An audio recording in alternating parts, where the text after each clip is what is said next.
दोस्तों स्वागत है आपका अपने YouTube चैनल गुरुजी ज्ञान क्लासेस में। और साथियों, आप काफ़ी समय से हमारे साथ जुड़े हुए हैं और लगातार अपनी मेहनत करते हुए चल रहे हैं। तो दोस्तों, आज का जो हमारा टॉपिक है दर्शन शास्त्र और शिक्षा मनोविज्ञान और उत्तराखंड पर आधारित हम आज महत्वपूर्ण क्वेश्चन लेके आ रहे हैं। इसे आप एक रिवीजन क्लास के तौर पर ले सकते हैं। तो पहला क्वेश्चन है, शुरुआत करते हैं कि प्रयोजनवाद की उत्पत्ति स्थल किस देश को माना जाता है। पहला है भारत, अमेरिका, रूस और इंग्लैंड। साथियों, आपको बताना है कि प्रयोजनवाद की उत्पत्ति स्थल किस देश को माना जाता है। तो साथियों, प्रयोजनवाद के जो जनक हैं वो जॉन डीवी हैं और जॉन डीवी अमेरिका के थे और उन्होंने ही प्रयोजनवाद को मॉडिफाई किया था। तो इसका ऑप्शन हो जाएगा, सटीक हो जाएगा आपका अमेरिका। तो प्रयोजनवाद की उत्पत्ति स्थल जो देश है वह अमेरिका हो जाएगा। अगला क्वेश्चन देखते हैं साथियों। अगला क्वेश्चन आपके सामने, केस स्टडी विधि का सर्वप्रथम प्रयोग फ्रेडरिक ली प्ले ने कब किया था। तो साथियों, केस स्टडी विधि का सर्वप्रथम प्रयोग किसने किया? तो फ्रेडरिक ली प्ले ने किया। कब किया पूछेगा तो 1825, 1827, 1829 और 1830। तो आपको इसका आंसर सटीक देना है। कब हुआ था? 1829 में ही केस स्टडी विधि का सर्वप्रथम प्रयोग फ्रेडरिक ली प्ले ने किया था। बढ़ते अगले क्वेश्चन पे। अगला क्वेश्चन है आपके सामने, the need for a recovery of philosophy किसकी रचना है? The need for a recovery of philosophy is written by John Dewey, सुकरात, प्लेटो या अरस्तू। तो साथियों, इसका जो सटीक जो ऑप्शन है जॉन डीवी ने ही the need for recovery of philosophy नामक पुस्तक की रचना करी।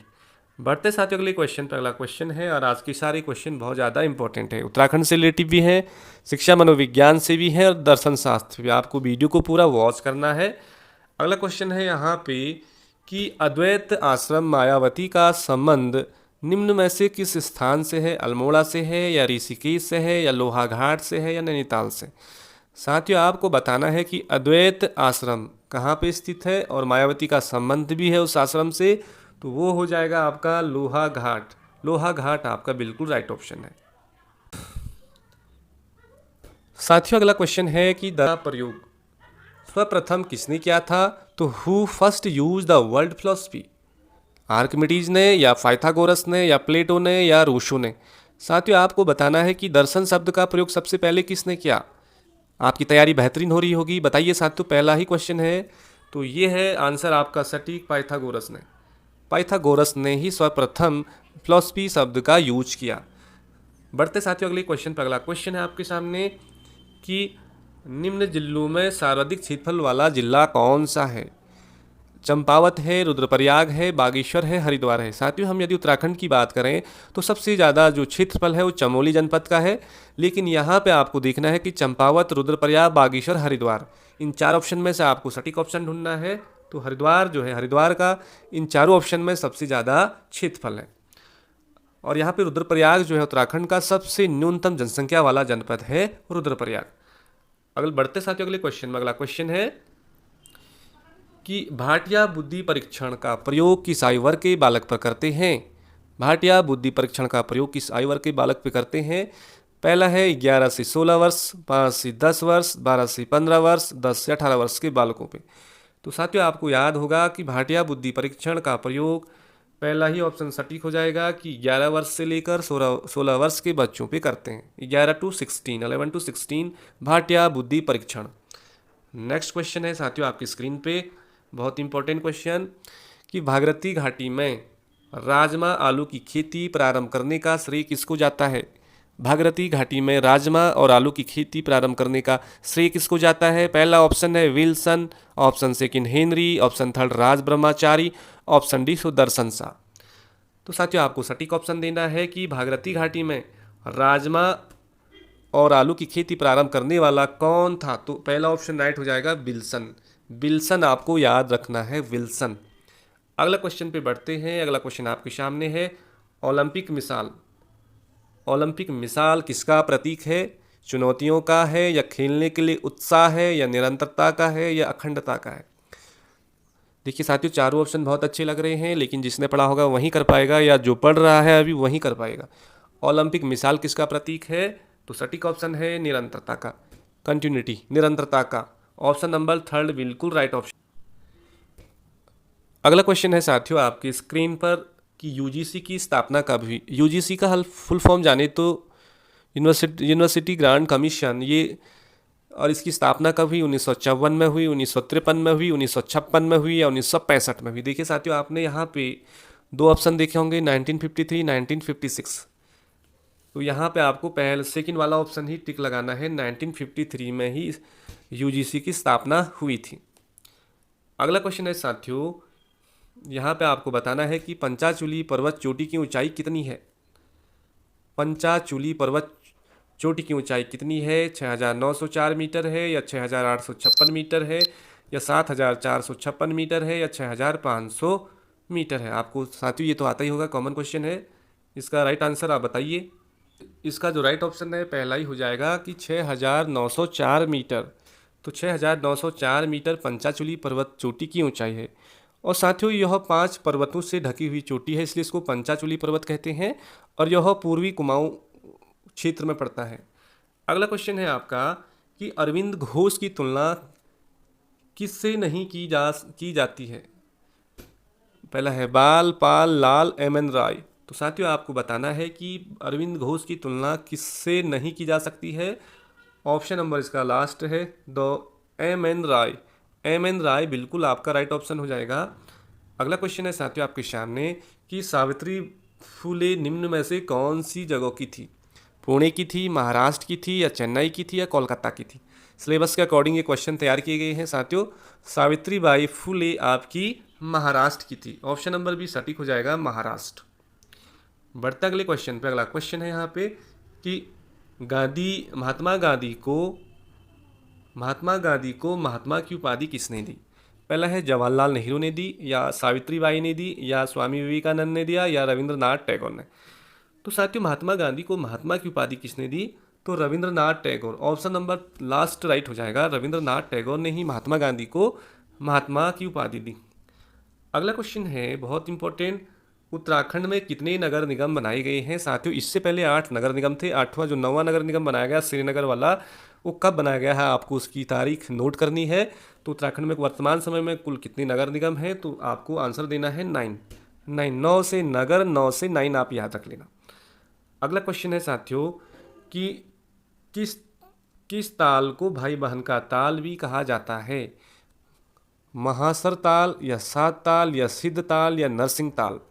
उत्तराखंड में कौन सा ऐसा तालाब है साथियों जिसको कि भाई बहन का ताल भी कहा जाता है। ऑप्शन आपके सामने है, आप भी आंसर दीजिए फटाफट। तो राइट ऑप्शन है पहला ही राइट हो जाएगा, महासर ताल। महासर ताल को ही भाई बहन का ताल कहा जाता है। अगला क्वेश्चन है, उत्तराखंड का पहला आर्किड पार्क कहाँ बनाया गया। चमोली में, नैनीताल में, रुद्रप्रयाग में या चंपावत में। आर्किड पार्क तो साथियों ये कहाँ बनाया गया है। पहला ऑप्शन राइट हो जाएगा, चमोली में। चमोली में ही उत्तराखंड का पहला आर्किड पार्क बनाया गया है। अगला क्वेश्चन चलते हैं, उत्तराखंड की बैडमिंटन क्वीन के नाम से कौन जानी जाती है। पहला ही ऑप्शन देखिए यहाँ पे, पहला है नेहा तोमर, मधुमिता बिष्ट, कबूतरी देवी, माधुरी शर्मा। उत्तराखंड की बैडमिंटन क्वीन कौन है साथियों, इसमें सटीक ऑप्शन देना है। तो ऑप्शन नंबर बी राइट हो जाएगा, मधुमिता बिष्ट को उत्तराखंड की बैडमिंटन क्वीन के नाम से भी जाना जाता है। अगला क्वेश्चन है आपके सामने अगला क्वेश्चन है कि दीक्षा को कब लॉन्च किया गया है। साथियों आपको एग्जाम में आ सकता है इस बार कि दीक्षा का फुल फॉर्म क्या है। तो 5 अगस्त 2016, 5 अक्टूबर 2017, 5 नवंबर 2018, 5 सितंबर 2017।